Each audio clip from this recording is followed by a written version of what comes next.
오늘의 요한복음 2장의 말씀 통해서 오늘 이 시점 우리에게 주신 메시지를 듣도록 하겠습니다. 어떤 사람이 굉장히 흥분하고 분을 참지 못할 때는 두 가지 이유가 보통 있습니다. 한 가지는 그동안 쌓여왔던 게 있어요. 쌓인 게 많은 거예요. 그렇죠? 그럴 때 폭발합니다. 또 한 가지는 아주 민감한 부분을 건드렸을 때입니다. 그럴 때 견디지 못합니다. 오늘 예수님께서 안 그러신 분 같은데 굉장히 화를 많이 내시는 이 사건이 성전 정화 사건이라고 부르고 복음서에 많이 나와 있는 유명한 사건이기도 하고요. 이게 또 중요한 이유가 이 사건 이후로 예수님을 죽이기로 결정합니다. 얼마나 중요하고 예수님도 모르시지 않았을 거예요. 이게 대단한 것일 수밖에 없다는 사실을. 6월절이라는 절기는 3대 절기 중에 하나고 제일 큰 절기고요. 이때 사람들이 다 나와서 누구나 할 수도 있고 하지 않을 수도 있고가 아니라 6월절은 뭐죠?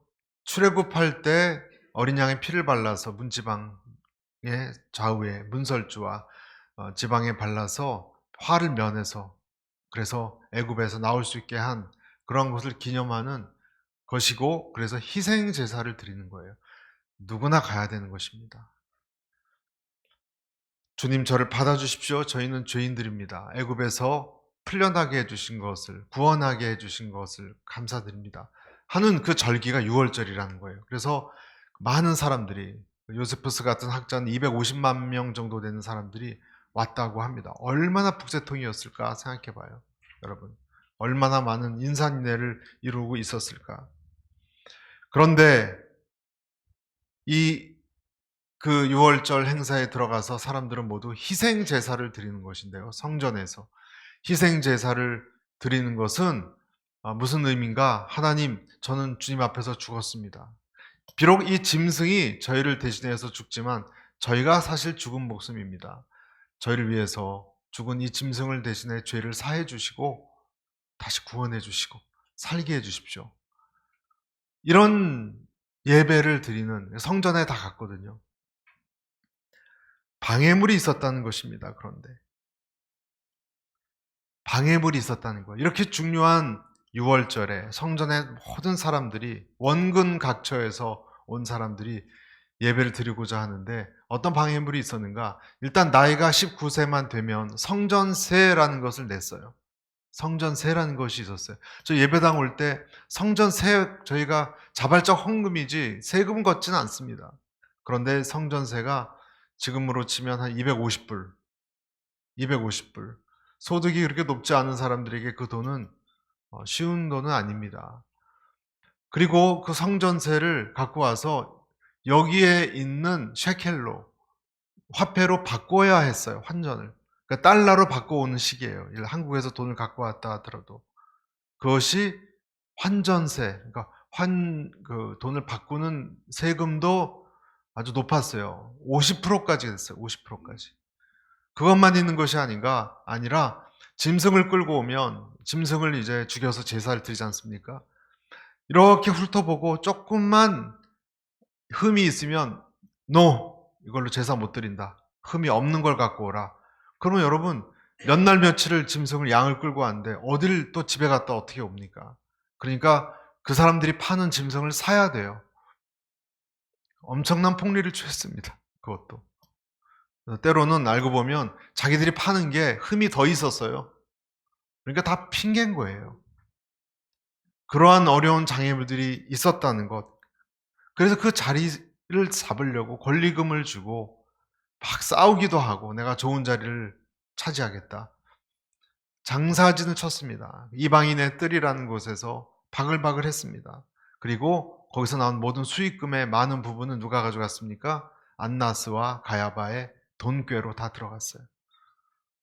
예배를 제대로 드리지도 못하게 하는 방해꾼들이 성전을 지키는 사람들이 그렇게 만들고 있었다는 것입니다.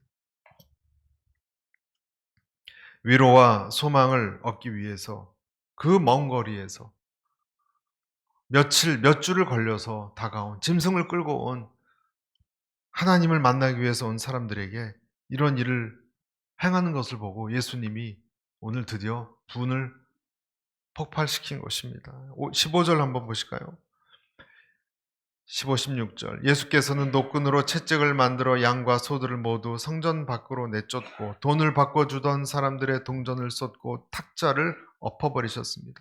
그리고 비둘기를 팔던 사람들에게 말씀하셨습니다. 이것들을 여기에서 치워버리라. 내 아버지의 집을 장사하는 집으로 만들지 말라. 여러분 좀 이해가 가십니까? 저는 이런 장면 나오면 너무 후련해요. 그냥 정말 잘하셨다. 이제 더 엎으시지 정말. 그 예배도 못 드리게 하는 사람들 주님이 얼마나 속이 상하셨을까. 내 아버지의 집을 외치셨죠. 장사꾼의 집으로 이득을 취하는 소굴로 만들지 말라 외치셨어요. 그렇게 하니까 여러분 예수님이, 더군다나 예수님은 꽤 유명하셨던 분이거든요. 아수라장이 된 거예요. 사람들이 난리가 난 거예요. 그냥 다 엎어버리시고 그러니까 사람들이 이 뭐야 그러고 기겁을 한 거죠. 어떤 사람은 저와 여러분처럼 속 시원하다, 통쾌하다, 정말 저놈들 때문에 예배 드리지도 못했는데 그런 사람도 있겠고, 또 한편의 사람은 어떤 사람이었을까요? 굉장히 거슬렸겠죠. 예. 불쾌했을 것입니다. 이득을 버는 사람들은. 아까도 말씀드렸다시피 도저히 둬서는 안 되겠다. 이제는 우리의 밥그릇까지 뺏어가는구나. 예수님을 십자가건 어떤 식이건 이제는 사형으로 넘겨야 되겠다. 라는 생각을 품게 한 사건이라는 거예요.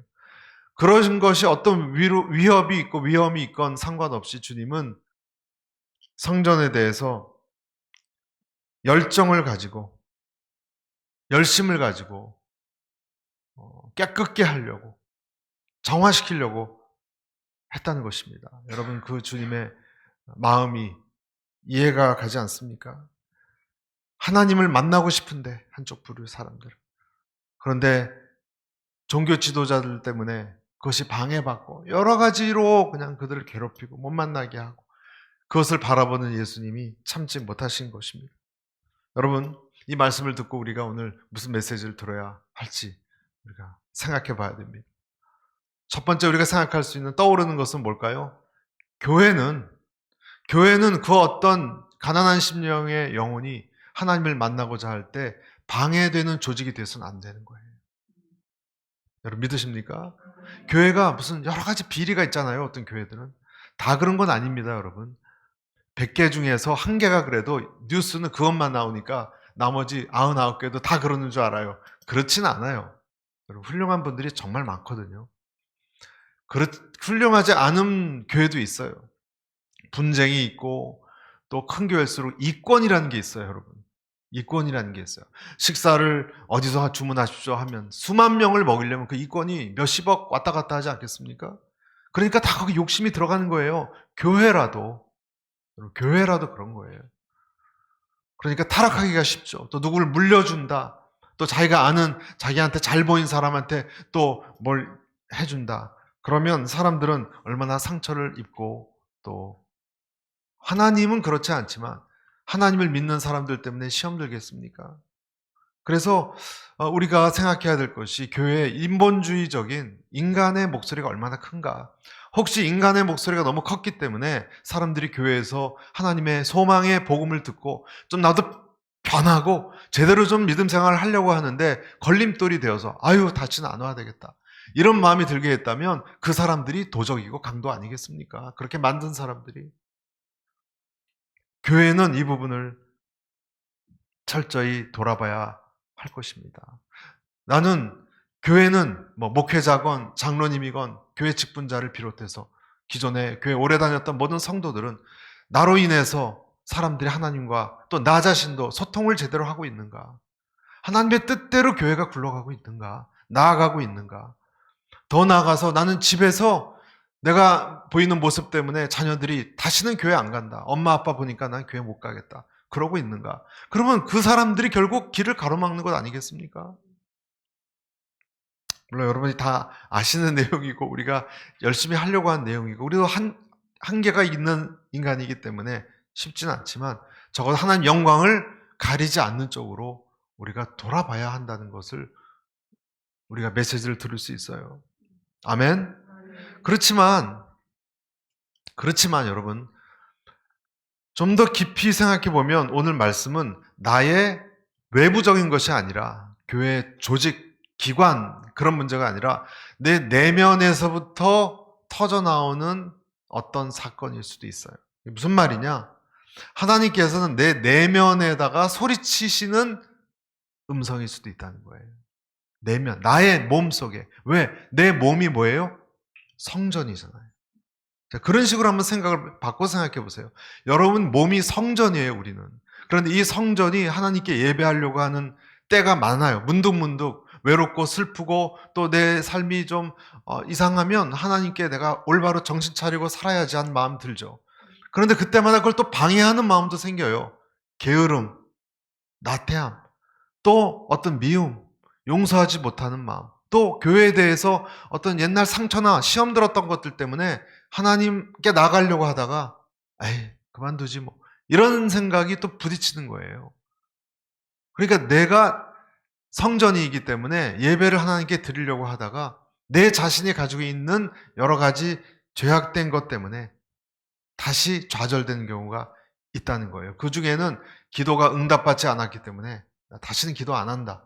이런 사람도 있어요, 여러분. 기도가 응답되지 않는 것도 응답이에요. 지금 그것을 응답하지 않겠다고 결정하신 거예요, 하나님은. 나중에 하겠다. 라는 것일 수도 있고 아니면 넌 더 두고 보고 내가 결정 내리겠다 하실 수도 있는 거예요.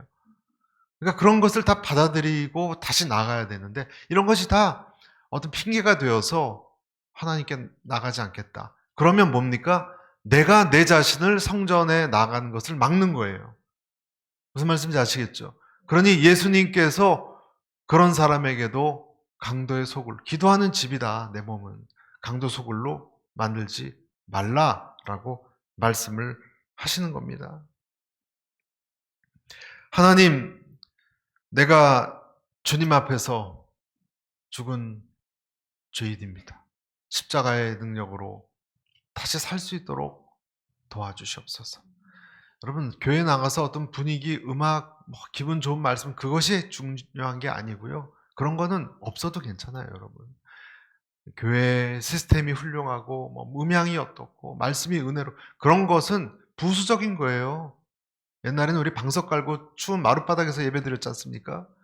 부수적인 거예요. 핵심적인 건 뭐냐? 절대 놓치지 말아야 되는 건 뭐냐? 나는 죽을 죄인인데, 소망 없는 인생인데, 당신의 십자가 보혈 때문에 살아났습니다. 추워도 있지 않게 도와주십시오. 이거 놓치면 난 지옥행입니다. 붙들고 또 그런 인생답게 살게 도와주시죠.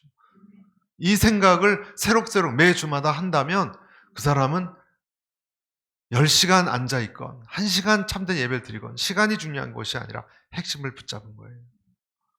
그 영혼은 변할 수밖에 없고 성령이 안 들어올 수가 없는 것입니다.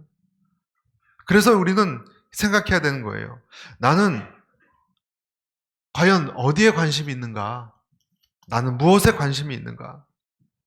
내가 주님에게 나아갈 때 하나님으로부터 무엇을 얻어먹는 것에 관심이 있는가? 종교세 같은 것, 입장료 같은 것에 관심이 있어서 나는 하나님을 섬기는 것인가? 아니면 정말 제가 방금 말씀드린 것처럼 하나님은 나의 구주십니다. 가난하고 연약한, 얼마 오면 죽을 수밖에 없는 나를 붙들어 주십시오. 라는 마음으로 예배 드리는가? 아니면 그 외에 누구를 만나고 어떤 좋은 것을 나도 얻고 또 하나님이 나중에 사업을 좀 번창하게 해주고 이런 부수적인 이익, 종교세를 얻는 그런 것에 관심이 있는가를 돌아봐야 되는 거예요.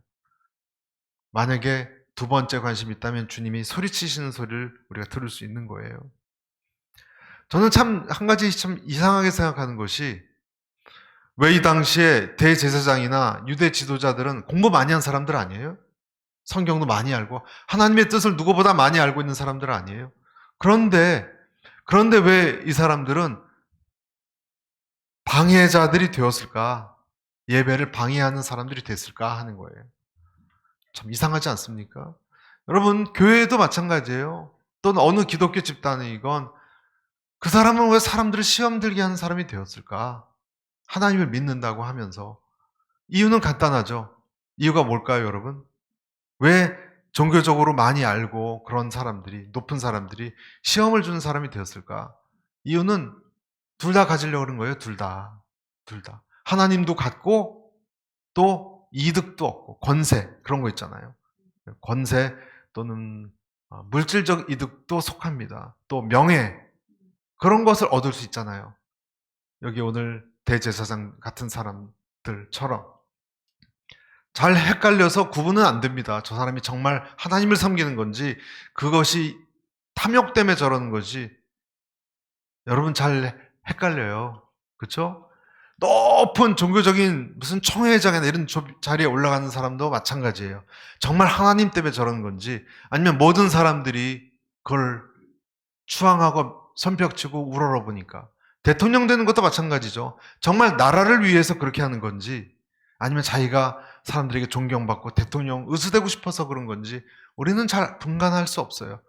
그런데 이때 당시 이 사람들은 둘 다 가지려고 했기 때문에 그런 것입니다. 그럼 또 질문을 더 깊이 들어갈 수 있어요. 왜 둘 다 가지려고 그럴까요? 왜 하나님도 붙잡고 또 종교는 이때 당시 굉장한 권력기관이었어요. 왜 여기서 높은 지위에 나오는 유익, 그것도 붙잡으려고 그랬을까요? 왜 둘 다 가지려고 그랬을까요? 또 여기에 대한 답도 아주 심플하게 나올 수 있습니다. 그 답은 무엇일까요? 그는 하나님을 알지 못했기 때문이에요. 만나지 못했기 때문이에요. 여러분, 우리가 만약에 교회를 오래 다녔건, 어떤 직분자가 되었건, 그가 목사이건, 만약에 그 사람이 하나님의 뜻에 관심이 없고, 만약에요. 여러분이 만약에 내가 그 외의 것들에 그것으로 인해서 얻는 부유하게 된다거나, 물질이거나, 아니면 사람들의 인기거나, 교세를 그냥 확장하는 데 있거나, 만약에 그렇다면 그 사람은 하나님을 만난 적이 없는 사람이에요. 만났다고 착각하는 사람이에요. 전 여러분들도 여러분에게 제가 한번 도전해 볼게요. 여러분이 정말 하나님에 대한 그 핵심적인 것에 끌리거나 관심이 있지 않고 하나님이 정말 원하는 것이 뭘까 생각하지 않고 그냥 다녔기 때문에 다니거나 다른 어떤 목적으로 이 자리에 계시거나 예배를 다니신다면 여러분 하나님 못 만나신 거예요. 못 만나신 거예요. 왜냐하면 만나면 그렇게 될 수가 없는 거예요. 사랑에 빠지면 여러분 다른 것이 안 보이는 거예요. 남녀 간에 사랑에 빠지지 않았기 때문에 그 사람 조건이 들어오는 거예요, 자꾸. 공부를 하고자 하는 사람은 학교 가면 선생님이 보이고 책이 보이지. 공부에 뜻이 없으면 놀러 다니고 담배 피러 가고 끝나고 어디 놀러 가는 거에만 관심이 있을 수밖에 없는 거하고 같은 거예요. 세상 이치도 그렇습니다. 중심을 붙들지 않으면 주변이 커지는 것입니다. 성전세가 탐이 나는 것입니다. 그렇다고 성전을 떠나고 싶지도 않습니다. 왜냐하면 나를 존경하니까. 버리고 싶지도 않습니다. 그러나 하나님을 꽉 잡은 것도 아니고 슬슬 주변만 맴돌고 있는 것입니다. 여러분, 다른 데 관심 있는 사람은 이 시간 말씀드립니다. 주님을 따르는데 부적합합니다. 적합하지 않습니다. 결국은 떠납니다. 바리새인들, 율법학자들, 서기관들 쫓아다니고 관심 있다가 다 떠났습니다. 데마는 세상을 사랑하여 데살로니가로 갔고 그랬습니다. 처음에는 열심히 있는 것 같았습니다. 성경 공부도 하고. 알렉산더 같은 사람은 나중에 해를 입히고 구리세공업자 바울에게 해를 입히고 떠나기도 했습니다.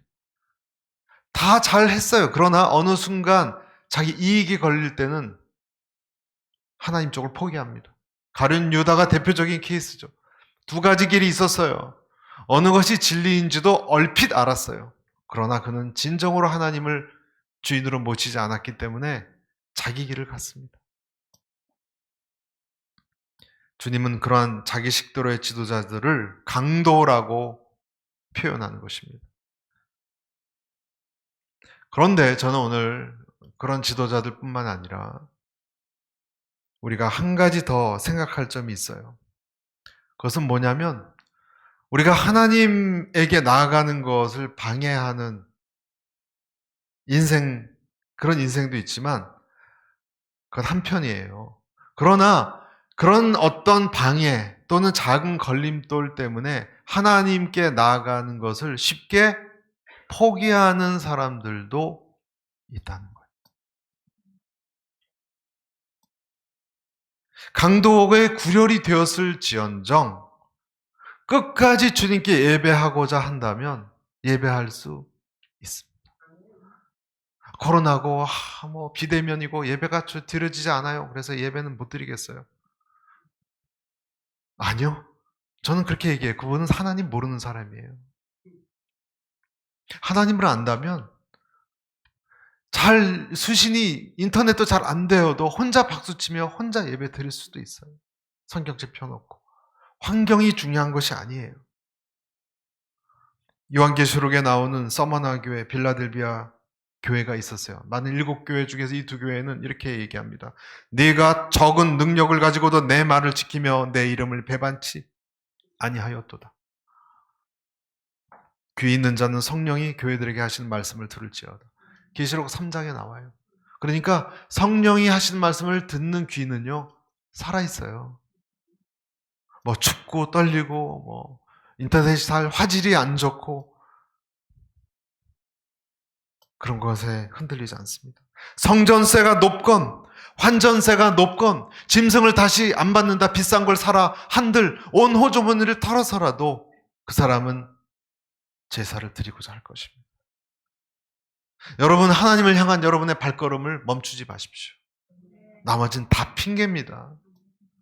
마지막 때는 사단의 회의가 있어서 우리를 시험에 빠뜨린다고 했어요. 여러분, 지금은 기독교가 안전하지요. 그렇죠?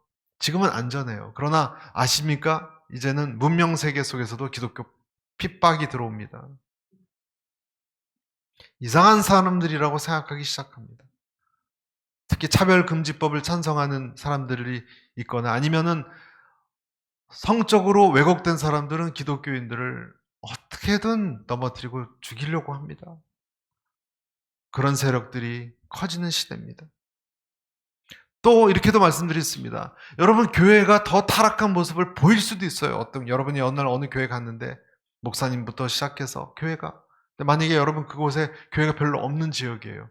안 가시겠습니까? 어떤 성도는 여러분의 심기를 건드릴 수 있어요. 또 어느 성도는 자꾸 세상적인 얘기를 하자 그럴 수도 있어요.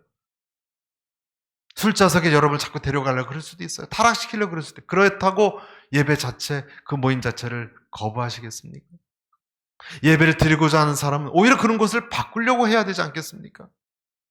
그런 것이 방해가 되어서 아유, 안 나간다, 예배 못 드리겠다, 애들이 울어서, 또 애들이 있는 교회는 애들 우는 소리 시끄러워서 못 드리겠다,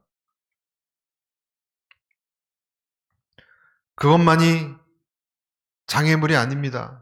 내 안에 어떤 상처가 있거나 내 안에 어떤 교회에 대해서건 어떤 비판적인 마음이 있거나 겸손치 못한 오만한 마음이 있으면 그것이 나를 예배를 못 드리게 하는 장애물이에요. 하나님 섬기지 못하게 하는 대적들이에요. 진정한 희생제사를 드려야 하는데 희생제사를 드리지 못하게 하는 것들이 자꾸 출현할 것입니다. 여러분, 아담 이후에 수천 년 동안 이 싸움은 계속됐어요.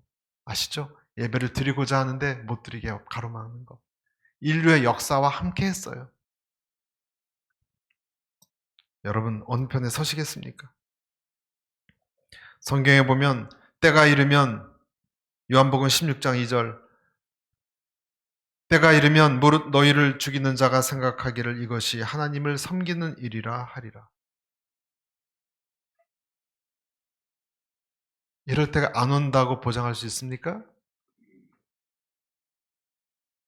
그때도 여러분 계속 주님께 행군하시겠습니까? 그러니까 다행인 것은 성도라면요, 여러분, 성도라면 그 사람은 하나님을 찾아요. 여러분 한번 생각해 보세요. 성도라면 그 사람은 밖의 문제건 내 안에 어떤 내 정서 심리적인 문제건 그 사람이 성도라면 어떻게든 연어가 물을 거슬러 올라가듯이 하나님을 찾아요. 내가 정말 주님을 만나고 그분께 희생 제사를 드리고자 한다면 기어코 그분께 나아가고야 말 것입니다.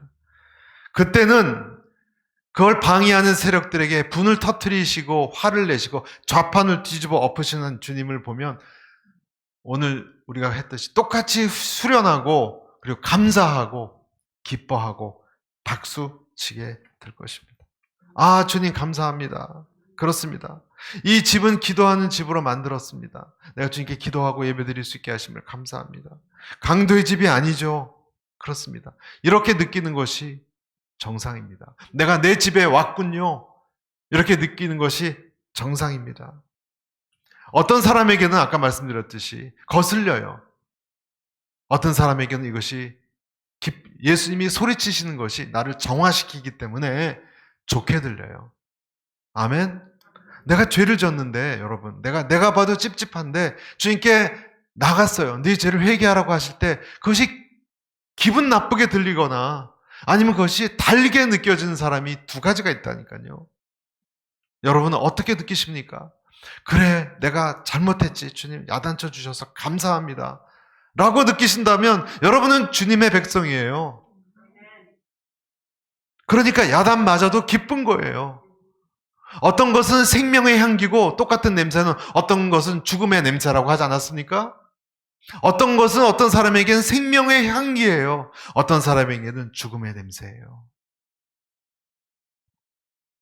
오늘 서기관과 제사장들 같이 성전 책임지는 사람들에게는 이런 비판, 이런 예수님의 행동은 죽음의 냄새처럼 느껴졌어요. 그러니까 다른 종류의 사람들이에요. 그래서 우리는 돌아봐야 된다는 거예요. 나는 어느 쪽에 기울어져 있는가? 초점은 내 마음이에요. 채점은 내 마음이 중심이에요. 여러분 오늘 그 부분이 핵심이에요. 하나님이 부르는 사람이 아닌 사람은 언제나 핑계가 많습니다. 광야가 너무 멀다? 안 갑니다. 만나와 메추라기 갖고는 내 식성은 좀 맛있는 것을 먹어야 되겠는데 맨날 똑같은 만나를 준다. 똑같은 가끔씩 메추라기를 내려준다. 못 가겠다. 갑자기 바다가 가로막혀서 기도시키고 못 가겠다. 날씨가 뜨거워서 하루에 매일 접고 펴는 그런 성막 제사 귀찮아서 그런 거 못 드리겠다. 못 가겠다. 애굽으로 돌아갈래. 가끔 아말렉 족속같이 또 전쟁도 해야 되고 피곤하고 지치고 핑계가 많습니다.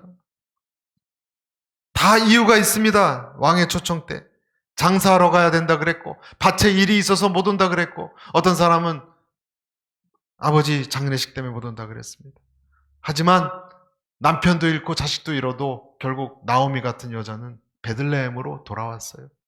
여러분 남편 잃고 자식 잃었으면 원망하고 절대로 내가 그곳을 바라보고 정말 화장실도 안 간다 그래야 되는 거 아니에요? 모압 땅에서 그 어려움을 당했는데 그런데 나오미는 돌아갔어요. 그렇게 만들어준 하나님의 나라로 돌아갔어요. 장애물이 있어도 어떤 사람은 주님을 예배하러 다시 돌아가는 거예요. 20살 때 브라질로 이민을 가서 억척스럽게 돈을 100불 들고 가서 정말 처음에는 16명 식구들 아침부터 저녁 하루 세끼 밥 해주는 걸로 일을 시작했대요. 19살에 가서.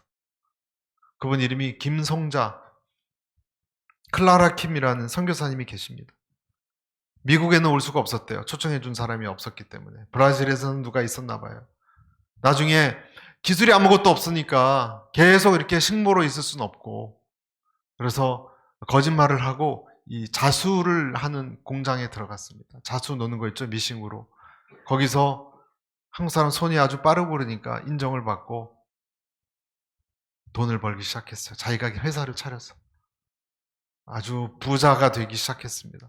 하나님께서 좋은 멋진 남자도 허락해 주셔서 결혼도 했습니다. 하나님을 섬겼습니다. 교회도 근처에 한인교회 브라질에 있는 교회 나갔습니다. 은혜를 받아서 이제는 그 물질로 빈민들을 섬기는 그런 일도 했습니다. 조금씩. 그렇지만 본인이 얘기하기를 정말로 하나님을 깊이 섬기지 않았대요. 어느 날 남편이 죽을 병에 걸렸습니다. 그래서 하나님께 부르짖기 시작했습니다. 부르짖고 얼마 후에 남편을 살려주셨어요, 하나님께서. 그래서 더 그 다음엔 남편과 함께 감사드리고 하나님을 정말로 인격적으로 만났어요. 할렐루야. 그리고 남편과 함께 그 상파울로에 있는 빈민촌이 많거든요. 빈민촌 선교를 더 열심히 했어요. 이제 완전히 성숙하고 성화된 선교사 같이 그렇게 살았어요. 그런데 놀라운 일이 어느 날 일어났어요. 뜻하지 않은 일. 남편이 실종이 된 거예요. 50대 후반, 60대 들어간 남편이 실종이 됐습니다. 수소문을 해도 찾아지질 않고 경찰에 신고하고 자기 직원들을 풀어서 다 뒤졌대요. 나중에 시체 보관소까지 며칠이 지나니까 희망이 없어지고 불길한 예감이 들더랍니다. 그때 하나님께 기도했는데 그런 음성을 들려주셨다고 해요. 너는 누구를 더 사랑하느냐? 나중에 살해된 채로 발견이 됐습니다. 그 빈민촌에 마약 거래를 하던 강도들이 있었는데 그 사람을 납치해서 얼굴을 아닌 면식범이 되니까 죽인 거예요. 있을 수 없는 일이 일어났어요. 몇 달을 헤매다가 다시 하나님을 섬기는 일로 돌아갔습니다. 이런 방해들이 있어요. 그러나 주님을 위해서 헌신하는 길을 포기하지 않았습니다. 김송자 선교사예요. 다른 것은요, 다 핑계에 불과합니다. 저는 우리 안에 이유야를 막론하고 정말 하나님께 나아가려고 하는 어떤 마음이 꿈틀꿈틀거린다면 저는 그것이 하나님이 일으키신 기적이라고 믿습니다. 그것이 여러분 있느냐가 중요한 거예요. 있으면 결국 나갈 수밖에 없어요. 찾을 수밖에 없어요, 하나님. 다른 것은 너무 시시해요. 하나님이 내 마음속에 착한 일을 시작하셨기 때문입니다. 물론 중간중간 또 시험이 오겠죠. 넌 그러고도 주님을 섬기느냐? 네 인생 이 모양이 됐는데 너는 혹시 위선자 아니냐? 하나님이 있긴 어디 있느냐? 끊임없이 물어볼 거예요. 너 과부가 됐지 않느냐 이제? 그 선교사님에게. 그러고도 하나님을 따를 거냐? 또 빈민촌에 들어갈래? 그러나 상관없이 그런 사람은 다시 앞으로 나아갑니다. 생각해보면요. 우리한테는 강도의 얼굴도 있고 또 위선적으로 예배드리는 그런 사람의 얼굴이 다 있잖아요. 한쪽에는. 그렇지만 또 보면 사실 우리 안에 예배를 찾고자 하는 그런 얼굴도 있어요. 순전한 얼굴도 있어요. 아멘입니까? 아무리 교회에 나와서 장난치는 불량배 청소년도요. 그 전에 청소년 사역을 했을 때 수련회를 따라오는데 담배 피고 못된 짓 하고 그래요. 저 뒤에 산으로 가서. 그래도 기도할 때는 진심으로 하는 때가 있더라고요. 그러니까 하나님이 뭔가 끌리는 게 있으니까 온 거예요, 오기는. 안 그랬으면 안 오죠.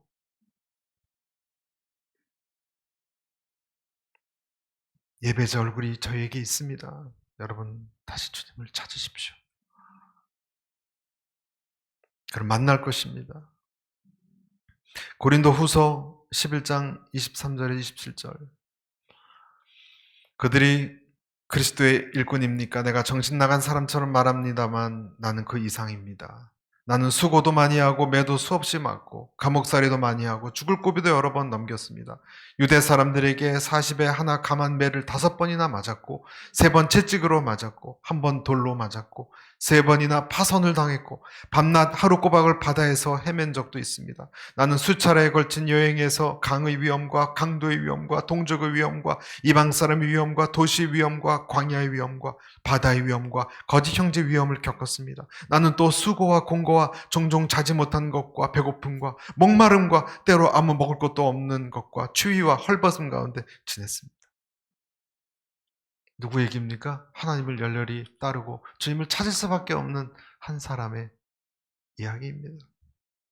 여러분, 우리는 다른 것이 만족이 돼요. 그러나 진정으로 내 마음이 평안을 누리지 못하는 이유가 뭘까요? 뭐라고 생각하세요? 고기 반찬이 부족합니까, 이제? 저는 연어가 이제는 옛날만큼 강렬히 땡기지 않아요. 하도 많이 여러분들이 갖다 주셔가지고. 그러나 그것으로 제 마음에 안식을 주지는 못해요. 여러분, 안식은 성전 안에 들어가야 얻을 수 있는 거예요. 지성소를 만나야 그 사람은, 그 안에 꿈틀대는 것이 있는 사람은 그때 안식을 얻어요. 그 방해꾼들은 탐심이나 정욕이 있긴 하지만 나는 안식이 뭔지 알아요. 어떤 사람의 자녀가 몸에 이상이 있어서 병원에 데려갔더니 백혈병일 것 같다는 진단을 받았습니다. 남편은 한국에서 성공한 사람이 사업가고, 아내는 돈이 많아서 그런지 온갖 자녀를 명품으로 다 신주단지처럼 모시고 있는 극렬 엄마예요. 그런데 그런 하나밖에 없는 자식이 백혈병 같다는 진단을 받았어요. 그래서 오랜만에 처녀 때 나갔는데, 총각 때 나갔는데 오랜만에 교회를 찾았어요. 교회를 몇 주 나가다가 어떠한 교회에 또 좋지 않은 모습 때문에 시험이 들어서, 아이고 교회는 역시 나하고는 안 맞아. 그래 그만뒀습니다. 그런데 몇 달 뒤에 이 아이의 면역력이 떨어지면서 이제는 생명이 위태로워졌습니다. 그때 다시 그 문제의 교회를 찾은 첫 예배에서 남편이 주님께 눈물로 고백했어요. 주님, 12년입니다. 고3 때 목사님에게 시험 받아서 교회를 떠난 후 지금 탕자처럼 돌아온 것이 12년 걸렸습니다. 다시는 안 떠나겠습니다. 자식을 어떻게 보면 미끼로 나를 부르신 것을 안 거예요. 예수님이 소리치시고 너는 강도의 구려를 만들지 말라. 네 몸을 성전을 만들라 하는 음성을 달게 받은 거예요. 저는 여러분과 제가 이 음성을 자주 들었으면 좋겠습니다. 너의 몸을 다시 리세트해라. 정신 차려라. 회개가 있었기 때문에 그렇게 할 수 있었던 거예요. 예수님의 이 소동을 지켜보는 유대 사람들이 18절 이하의 질문을 합니다. 18절 같이 읽어볼까요? 시작. 그때 유대 사람들이 예수께 물었습니다. 당신이 이런 일을 할 수 있다는 것을 증명할 만한 무슨 표적을 우리에게 보여줄 수 있겠어? 19절 읽습니다. 시작. 예수께서 그들에게 대답하셨습니다. 이 성전을 허물라. 그러면 내가 3일 만에 다시 세우겠다. 제가 나머지 읽겠습니다. 20절. 그러자 유대 사람들이 대답했습니다. 이 성전을 짓는데 46년이나 걸렸는데 당신이 그것을 3일 만에 다시 세우겠다는 말이요? 그러나 예수께서 말씀하신 성전은 바로 자기 몸을 가리킨 것이었습니다. 22절 마지막 절 같이 읽습니다. 시작. 나중에 예수께서 죽은 사람들 가운데에서 살아나셨을 때야 제자들은 이 말씀을 기억했고 성경과 예수께서 하신 말씀을 들었습니다. 무슨 말씀인지 아시죠? 우리는 지금 눈에 보이는 성전은 결국은 전쟁 때문에 엄청나게 파괴됩니다. 나중에 로마 군대에 의해. 그래서 예수님이 여기서 말씀하시는 것은 예수님이 십자가에서 못 박혀 죽으시고 3일 만에 부활한 몸으로 살아나시는 것을 말씀하신 거예요. 그러니까 영적으로 깨인 사람만 알아듣는 거예요. 제자들이 나중에 예수님이 부활하시나면 그때 그게 그 말씀이셨구나를 그때 이해했어요. 하지만 예수님이 말씀하고자 하는 핵심은 여기서 너희들이 그렇게 이익을 얻고 있는 그 성전 46년 걸렸냐? 엄청난 콘크리트로 아주 그렇게 열심히, 여러분 46년 공사를 했어요.